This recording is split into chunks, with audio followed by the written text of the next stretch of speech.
No matter how much I try to build a good relationship with Emily, she always speaks rudely to me and acts sarcastically. When my husband and I eagerly went to Sophie's 5th birthday party, the cake and meal Emily prepared were only for 3 people. Emily, what about our meal? There's only enough for the family. What? I don't have food for stingy people. She waved the gift envelope I had just given her. Giving $1,000 for your granddaughter's celebration, are you kidding? My dad gave $4,000. At least $2,000 is the norm. I thought it was a standard amount. I've had enough. Can we cut ties after today? Emily said this with a beaming smile. My parents are enough for me. We don't need you guys. In fact, you're in the way.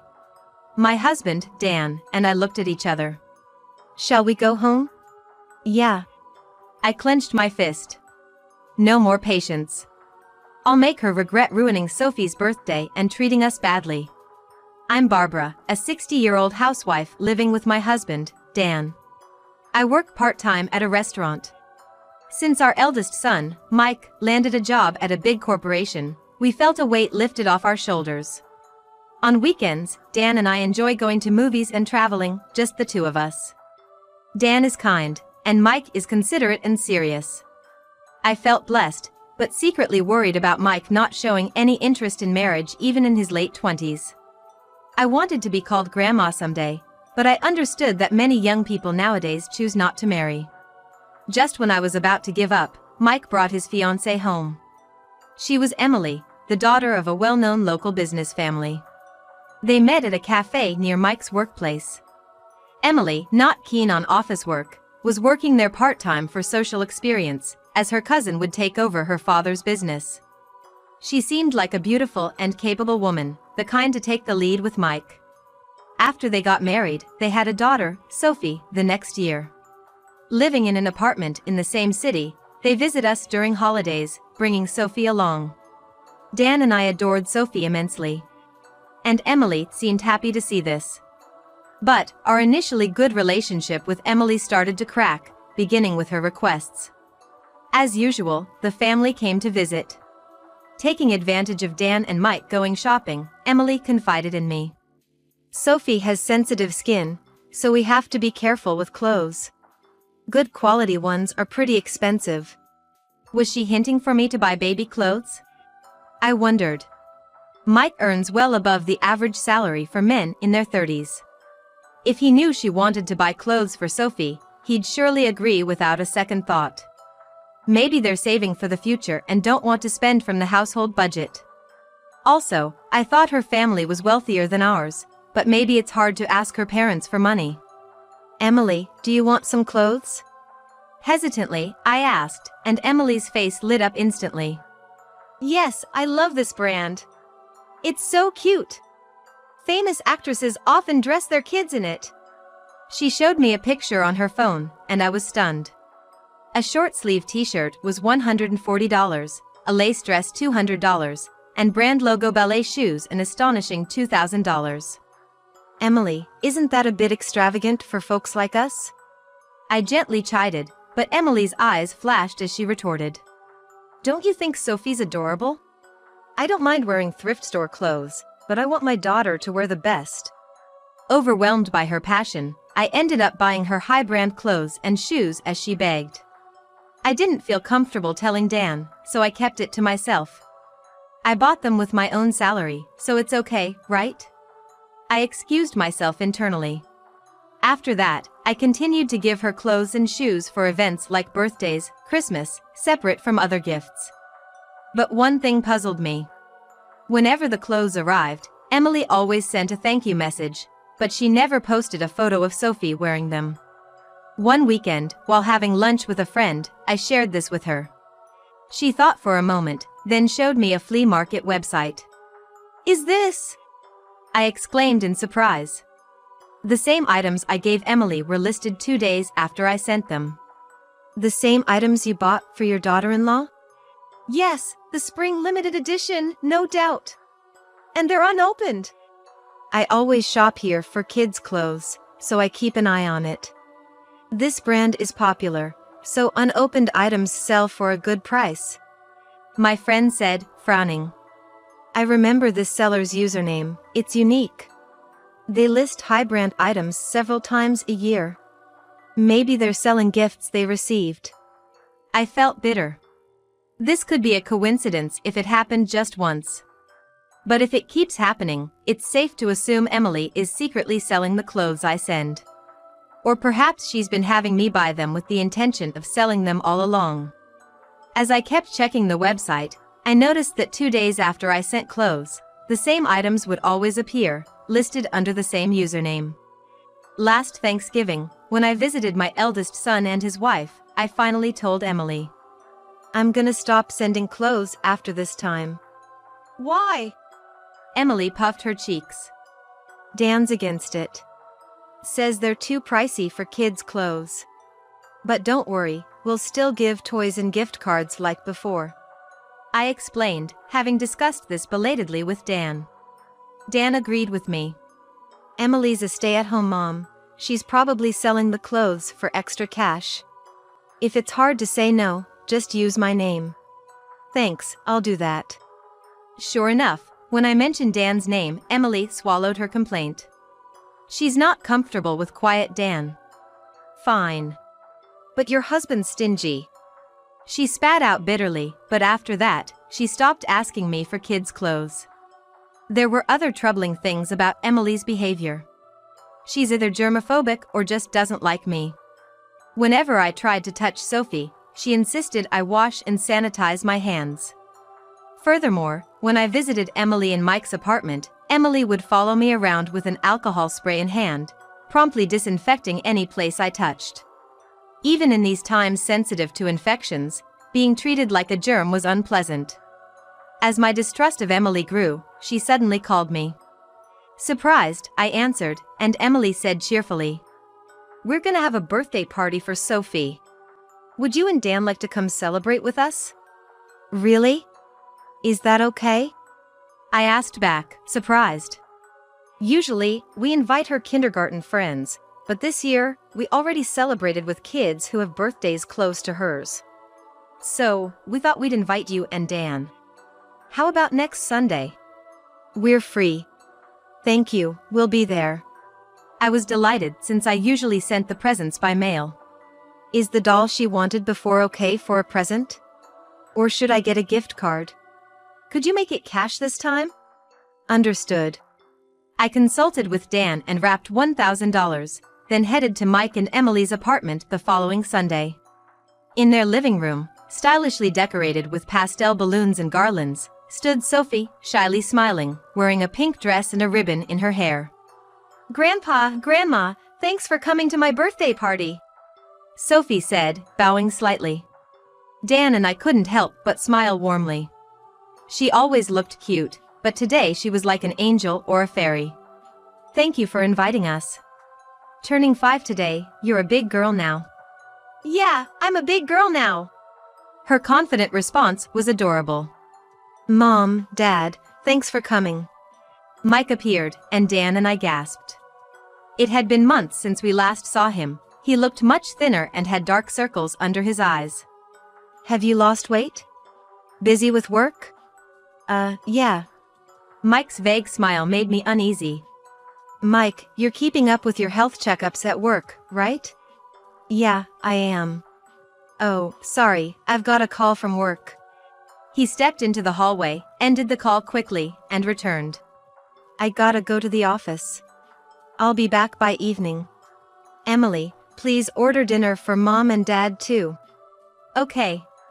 As Mike hurriedly left, Emily brought in a pizza and a whole birthday cake to the dining table. "Daddy's gone to work, so let's eat first," she said, cutting the bear-shaped cake into 3 pieces. 3 pieces? I noticed that Emily had set out only 3 plates and sets of cutlery. In front of a puzzled Dan and me, Emily transferred the pizza onto plates. "Emily, what about ours?" I asked, confused. "There's only enough for the family." "What?" "I don't have food for stingy people," she said, almost singing, waving the envelope I had just handed her. "A $1,000 gift for your granddaughter's birthday, are you kidding? My dad gave $4,000. At least $2,000 is the norm. I thought it was a normal amount. She looked at me and laughed derisively. Normal? Oh, I guess for people working in small factories or part-time housewives, it's hard to give $1,000. My apologies. Hey! Dan's face changed color, but Emily ignored him and kept talking in a mocking tone. Well, I knew this family was poor before we got married. The house is shabby, the interior old, and the whole family stingy.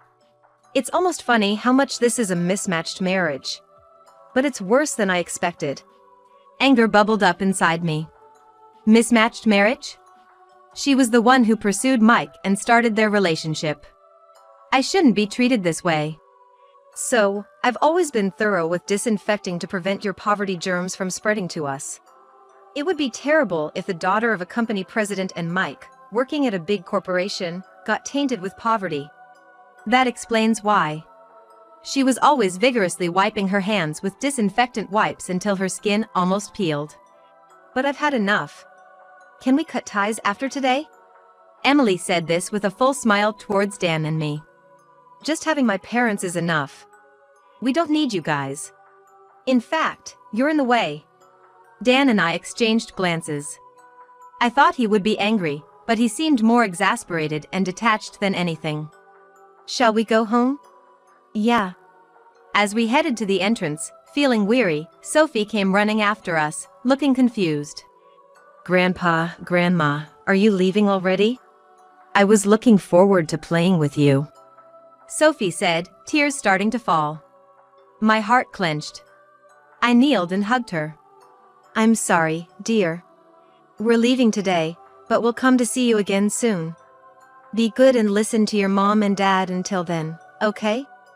Okay, I understand. As Dan patted Sophie's head, Emily stood behind him with her arms crossed, glaring at us. Dan and I left Sophie's place with heavy hearts. In the evening, Mike called me. When I got home, Sophie's eyes were all swollen. Seems like she cried a lot after you two left. Is that so? Mom, you left because you had a stomachache, right? It can't be helped. Did you go to the doctor? It's better now. Thank you. Mike's kindness warmed my heart. Compared to him, that daughter-in-law. After hanging up, I felt a surge of anger and clenched my fists. Emily probably doesn't care that Sophie was sobbing because she drove us away. No more patience. I'll make her regret treating us badly and ruining Sophie's birthday. Emily declared cutting ties, but she still seems to be playing nice in front of Mike. She hasn't left the family messaging app, so Dan and I can still communicate with Mike's family. So, I decided to use that to expose Emily's true nature to Mike. I waited for Mike's break time at work and posted the flea market site's screenshots to the group message. Emily immediately responded. Barbara, please delete that photo right now. Oh, Emily, I thought you were cutting ties with us. Right after my reply, a message from Mike appeared. Emily, what's this about? Mike, don't believe her. Cutting ties is just a lie from your mother. A lie. No, I'm talking about the clothes. The clothes Mom gave Sophie, I never saw her wearing them. Were you selling them on the flea market? Emily seemed shaken, not replying after reading the message. And it's all of them, right? You had Mom buy them just to sell? I can't believe this. It's a coincidence. Just happened to be someone else selling the same clothes. Mike pressed Emily as she tried to bluff. That's your username, right? When I get home, I'm checking Sophie's closet. You're insisting they're there, right? I remembered. Sophie got them dirty right after I put them on her, so I threw them away. All 20 outfits? Selling all of them would easily make over $2,000, right? Mike's message conveyed a quiet anger. After a while, a message from Mike to me appeared. Mom, can you and Emily come to our house after work? I want to have a discussion, the four of us. Wait. I can't go. I have to take care of Sophie. Emily panicked, but Mike replied. I'll ask your parents, then. So, I'll be over after dinner. I gotta get back to work now. Mike said, ending his messages. Immediately after, Emily called me. Hey, old lady. Stop causing trouble. Oh, you're so scary. I pretended to be intimidated by Emily's ranting, but she didn't lower her tone and continued to yell at me.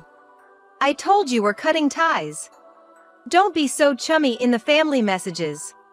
That message was for Mike. You're the one who reacted on your own. I snapped back. So, are you canceling your visit tonight? Mike will get suspicious, you know. Emily clicked her tongue on the other end and said in a low voice. Fine, I'll come. But if you pull any more stunts, I won't let you see Sophie ever again. Remember that. All right, all right. See you tonight. After hanging up, Dan, who had been listening to the whole conversation, and I exchanged looks and smiled. That evening, Mike and Emily came to our house. Sophie had apparently been left with Emily's parents. Emily, radiating displeasure, didn't change her attitude even as the four of us sat at the dinner table. But she turned pale as soon as I laid out the photos. While she frantically gathered the photos and stuffed them into her skirt pocket, I placed the remaining ones in front of Mike. They were photos of Emily closely embracing a guy at a bar. Where did you find these? Emily glared at me with intense eyes. I explained with a smile. A friend's daughter works at a cabaret club near the station. She told me that recently a woman named Emily has been making a scene at a bar she visited with her friends. Emily stood out because she's as beautiful as a model. I showed her your photo and she recognized you right away. I searched for the username you use on the flea market site on social media and found these images, I said as Mike picked up one of the photos. His usually calm face now showed intense anger. A bar, huh? Mike, there's a reason for this. You left Sophie with me after working overtime and spent your nights at places like this? All that helping a friend was a lie, wasn't it? Emily swallowed her excuses at his icy tone. Mike sighed and covered his forehead with his hand. So, you were selling the clothes Mom gave you to play around with some guy you met at the bar? No wonder your allowance was never enough for that. It's not like I was cheating or anything, so it's fine, isn't it? Emily defiantly responded. I relaxed my mouth. Well, there's more to come. By the way, Mike, did you bring what I asked? Yeah. When Mike took out credit card statements and a bank passbook from his bag, Emily's eyes widened. Don't take those out without asking. The card is mine, and the bank account is joint. It's fine to show them, Mike said, dismissing her objections. Emily shut up, fuming. Mike spread both the credit card statement and the bank passbook on the table, and as soon as he saw them, he exclaimed, "Oh my." Dan and I also peered over, feeling the urge to cover our eyes at the sight. And no wonder. The credit card had a revolving credit balance of over $40,000. And the bank account showed just a few dollars. No way! The card is maxed out, and all the money saved for Sophie's gifts is gone. Mike was stunned, and Emily turned away, sulking. Well, spending millions at a bar would burn through money quickly. Mike finally exploded with anger. Emily! You shouldn't touch a child's savings like that. Are you even a mother? Shut up, all of you. Emily said dismissively, brushing her hair back. What's wrong with me using your money, you stingy man? She stood up and ranted at Mike. Just so you know, I married you because you work at a big corporation. I thought I could spend money freely and live in luxury without working. But then we start living together, and it's all about saving for the kid, eating in to save money, ordering me around. Who do you think you are? Mike's face stiffened. After a tense stare down with Emily, he let out a small sigh. All right, let's get a divorce. I can't do this anymore. Since you've caused Mom so much distress, I'll ask for alimony too. Mutual distress. Fine, I'll ask Dad. He'll gladly pay the alimony and the card bills. I don't need any of you. Emily said arrogantly, laughing in a shrill voice. I presented my phone to her. Are you sure you should be saying that? Huh? Dad's company went bankrupt. Emily's eyes widened in shock. She snatched my phone and stared at the screen, frozen. It was on the local internet news just now. Haven't you heard anything from your dad? He mentioned something about having a tough time with finances due to the recession. But he always listened to my requests. All of Emily's earlier bravado was gone. She had completely lost her color and was trembling in her voice. Then, her phone rang. Taking out her phone, Emily swallowed hard and answered the call. Hey, Dad. The company hasn't really gone bankrupt, right? I'm sorry, I tried, but it was no good. So, sorry, I can't help you with money anymore. Emily's face twisted dramatically. She looked like she was about to cry. What? But that's going to be a problem. Paying the employees is all I can manage. I'm retiring as president and will live leisurely with your mom, so you should get along with Mike and Sophie. Emily's father was loud, so the whole conversation was audible. Get along? I'm probably going to get a divorce. Oh, really? Oh, I got a call from the bar. They asked when you're going to pay your $20,000 tab. Emily's face contorted. I was, thinking of asking Dad. No, that's impossible. Her father cut her off sharply. You're 35, Emily. A proper adult. You need to figure this out yourself. Good luck. Holding the disconnected phone, Emily looked completely drained. I delivered the final blow. You know, Dan and I have been saving money for Sophie when she grows up. $200,000. Emily's eyes widened as if they were about to pop out. We didn't remodel our old house and saved by cutting back. I thought of giving it to you to pay your debts if you apologized and showed remorse for your past actions. We're useless to you, right? Then you don't need it. Emily's mouth opened and closed like a fish, but she couldn't form words. All right, this conversation is over. Goodbye. Coldly stating this, Emily grabbed Mike's arm and begged with bloodshot eyes. Mike, you won't abandon me, right? I was just joking about wanting a divorce. I'll apologize, let's continue to get along, for Sophie's sake, okay? Mom, Dad, sorry for staying late. I'll discuss the divorce with Emily. Mike said calmly, taking the frantic Emily home. Emily wanted Mike to reconsider, but of course, that didn't happen, and they ended up divorcing. Mike had to deal with the payments for the credit card he unknowingly shared with Emily, their joint bank account, her tab at the bar, and an additional $20,000 in alimony. Burdened with debts, Emily, unable to rely on her parents, reluctantly started working part-time jobs. Life became tough for Emily, and under the condition of not receiving child support, Mike took custody of Sophie. Afterward, Mike regularly allowed Sophie to meet Emily. Emily, working from early morning to late at night, had lost her former glamorous look and seemed rather shabby.